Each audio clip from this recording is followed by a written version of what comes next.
Welcome to Fight Cancer Global's informational video series. Our aim is to empower individuals with knowledge and resources to combat cancer. Today's video will explore how the type of leukemia and other factors can affect treatment and prognosis, offering valuable insights and actionable steps to aid you and your family in the fight against cancer. The type of leukemia can significantly influence treatment options and outcomes.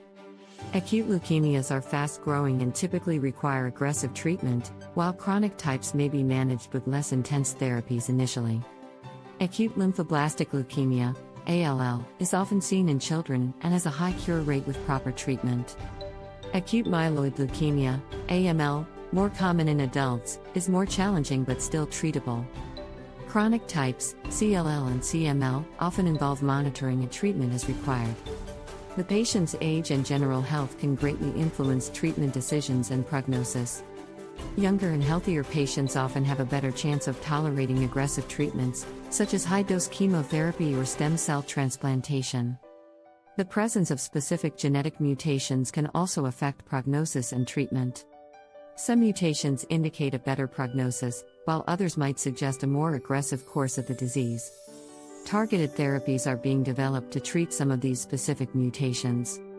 The patient's response to initial treatment is another important factor. Patients who go into remission quickly after starting treatment often have a better prognosis than those whose disease is more resistant. The presence or absence of residual disease, or minimal residual disease, MRD, after treatment can affect the course of the disease. Tests can determine whether small amounts of cancer cells remain, which might indicate a need for further treatment. Previous treatment for cancer or other serious health conditions can affect both the choice of leukemia treatment and the patient's prognosis. Prior treatments might limit the options for leukemia therapy.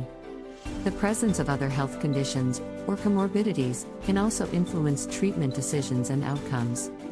Patients with significant heart disease, for example, might not be able to tolerate certain chemotherapy drugs. The patient's personal preferences and quality of life considerations are also important. Some patients might choose more or less aggressive treatment based on their personal values, lifestyle, and the potential impact of treatment side effects.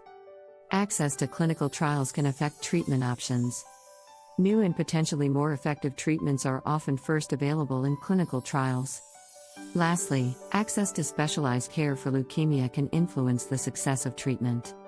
Research shows that treatment at a center with expertise in leukemia can improve outcomes. In summary, a variety of factors including the type of leukemia, age, overall health, genetic mutations, response to initial treatment, presence of residual disease, previous treatments, other health conditions, personal preferences, and access to specialized care and clinical trials all influence the treatment strategy and prognosis for leukemia. Thank you for viewing this informational video brought to you by Fight Cancer Global. For additional content and support, you can visit our website at www.fightcancerglobal.org, where you will discover a great many resources as well as a supportive community that knows your cancer journey. Let us join forces and make a meaningful impact in the fight against cancer.